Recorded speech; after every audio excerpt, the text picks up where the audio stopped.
It's Saturday. My team's early game is over and it's time to listen to music I've got all day ahead of me, and I put together a Saturday system and I thought you might like to see it.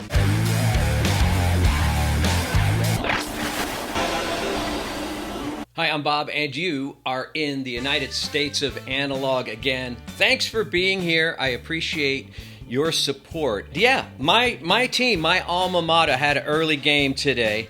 And of course, we kick butt as we've been doing this season. Well, except for Georgia, but that's another story. We kicked butt today, and now I have all day to listen to music. And when I say listen to music, I mean for pleasure. Okay, yeah, listening to music is always pleasurable, but sometimes when you're a reviewer, I guess I'll call myself that, the presenter, a lot of times you're listening to the same test tracks over and over and over again. I didn't even get out a Dire Straits record today. I streamed, I did vinyl, I played CDs. I'm going to take you upstairs in a moment and show you a Saturday super system I put together. Those of you that have been with me since the get-go, you're going to recognize some of this gear, and some of it may be very new to you. Some of it I've had for a while and I own. We'll get to it in a second, but I thought I'd take this time to give you a United States of Analog State of the Channel address. It's been exactly a year and a half since I started this. I was subscriber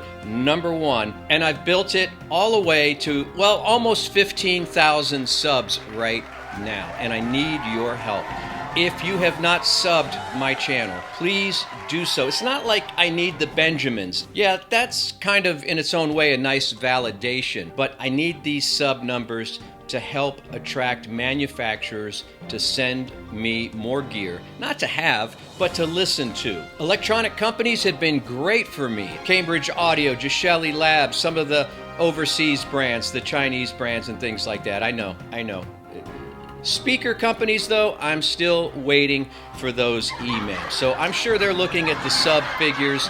Takes a lot to ship speakers out. They want to make sure they're getting their best bang for the buck. I ain't going nowhere. Once I get over that 15,000 sub hump, I think we're going to the moon, okay? We're going to the moon, baby, with your help. All right, let's talk about the Saturday super system I cobbled together. It's not a pretty system. I mean, individually, some of the components are pretty, but when you put it all together, it's a mishmash of gear that doesn't aesthetically necessarily fit, but it made beautiful sound upstairs, and that's the reason I came back downstairs to do this video, because I'm excited to show it to you. We've got speakers, we've got a DAC, we've got a streamer, we have a turntable and a fantastic cartridge. We have an amazing Phono preamp, which I don't know if you've ever seen before. CD player from the past, and a giant tube-driven 95-watt amplifier. But let's do this. We're not going to get real complicated. We're not going to give you so many facts and figures. What we're going to give you is pretty pictures and just show you how much fun a Saturday can be when you just have gear lying around the house. So my suggestion to you, start a YouTube channel. All right, let's start out with the sources. The streamer is the Weem Ultra, about $350. It features the ES9038 Q2M Saber DAC and a beautiful display. Listen, much has been said, much has been written, and I put it in the system today because I wanted to look at that pretty screen. But I didn't use that internal Saber DAC. I'll tell you about that in just a second. One of my other sources, the MoFi Studio Deck with Master Tracker cartridge. Now, I've talked to you about this turntable and cartridge setup many times, but the reason I'm bringing it to you again today is because not only does it sound great and continues to sound great and perform, but they have been knocking the price off of this thing at various online retailers and maybe even MoFi Electronics themselves. This turntable can now be had sub $1,000 with a cartridge, but you could go ahead and get the Master Tracker cartridge now at almost half price at $499. Then you would have 2 cartridges to mess around with and a great turntable, but now you can get this system for much less money than I paid for it just 2 or 3 years ago. And I have a pretty extensive CD collection right over here, right in this corner. I don't show it very often because it's It's kind of a mess. There's CDs in front of CDs stacked on top of each other, but a whole bookshelf of CDs I've accumulated mostly from my 30 years in radio when that stuff used to be, promos used to be given to us for free. That's really not the case anymore. CD is not king, but I amassed quite a collection. I've got a Marantz CD 5005 from, it's been almost a decade now. It still works great. It's a solid unit. I haven't had any mechanical or performance problems, but now I plug it in via coaxial to an external DAC. And I feel like I'm getting modern performance with old school features, old school form factor, and hey, I've always loved Marantz. I connected the CD player to the Shelly Labs AKM 4499 DAC. Mine is in black with black plexi on the front and the back. This is about $600 worth of DAC with the USB connection and the AKM 4499 chip. I can't say enough about the fine folks at Shelly Labs, one of my original collaborators, and I think their stuff is fantastic. In fact, they sent me a beautiful Daisy DAC, which I haven't even reviewed yet. It's all plexi, all the way around, 360 degrees. But in this case, for this Saturday system, it was just a little too big to put on top of the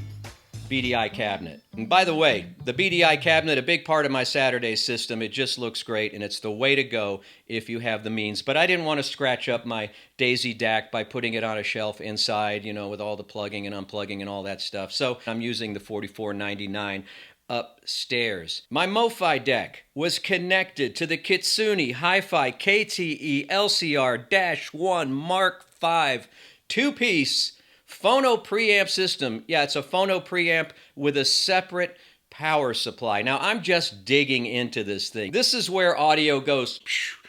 This is when I wish I had the brain of the British audiophile, because I don't know what's going on inside of these Kitsune Hi-Fi Phono preamp boxes, but something magical, something's going on in there. I'm going to read more about it. I'm going to do more research, and I'm going to attempt to somehow break it down and bring you a full review very soon. This Phono preamp system has elevated the vinyl playing experience to, heights that I never even thought were possible in low end, in detail, in micro dynamics, and things of that nature. This piece of gear, and they only make a few of these every year. How I got a hold of this, I'm not quite sure. I got an email one day, and they offered it, and I accepted. So again, this is where you, as subs, helps the channel to grow, because Kitsune Hi-Fi thought enough of my channel, and you, as viewers, to send this to me. See, we're all working together here. Yeah, this Phono Pre system, depending on how you build it out, could cost you between $1,500 and $2,400. But if you're even interested, contact them and get on the list so they can build you one. Now let's get to the power of the system. The Black Ice Audio F35. I've become friends with the folks at Black Ice Audio. Again, early supporters of United States of Analog, and I appreciate them. I've met them at shows.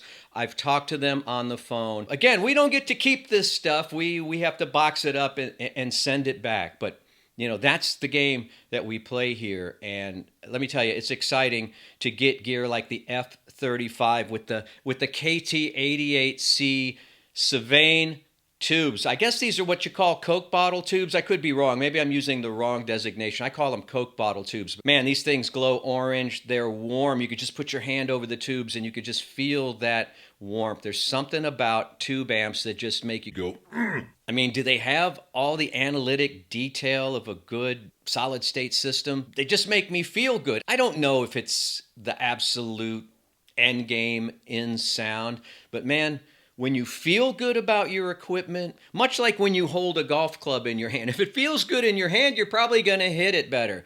When you feel good about your equipment, visually, sound-wise, price-wise, when everything comes together, that's when the music starts sounding the best. And if I'm wrong, put that in the comments below. I get very emotional about equipment, and for me, the F35 with its big isolation feet its warm, glowing tubes, its weight, just its sheer weight, and the power of the sound.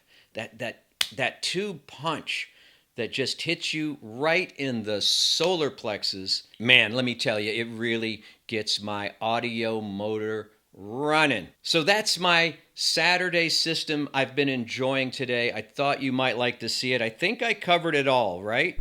Oh, wait. The Klipsch Forte 4s. I almost forgot. We need speakers in this system. Now, you've seen these many times in my videos, and pound for pound, I believe, dollar for dollar, the Forte 4s are the best speakers I know of. Now, I haven't had a ton of speakers in my home. I've been to shows, I've been to showrooms, and my Fortes never disappoint. For big speakers, I still think they're elegant. I think they give me everything that I want in a speaker sound-wise. I'm getting that vintage vibe. And when I connect them to the other thing I forgot to tell you on my list, the Rel Classic 98 subwoofer that I can blend in perfectly to that Klipsch sound. The finish is very close to the finish on my speakers, so aesthetically it all goes together. Man, let me tell you what, for me, there is nothing like it, and I keep coming back to these speakers. Yeah, I like my Zoo Audios, I like my bookshelves, I like my B&W towers that I don't use that much anymore, but for me, it's the Klipsch Fortes. All right, so that's the system, the Saturday system, now with the speakers and the subwoofer, because I forgot to put that on my list. We're looking at, carried the 6 here.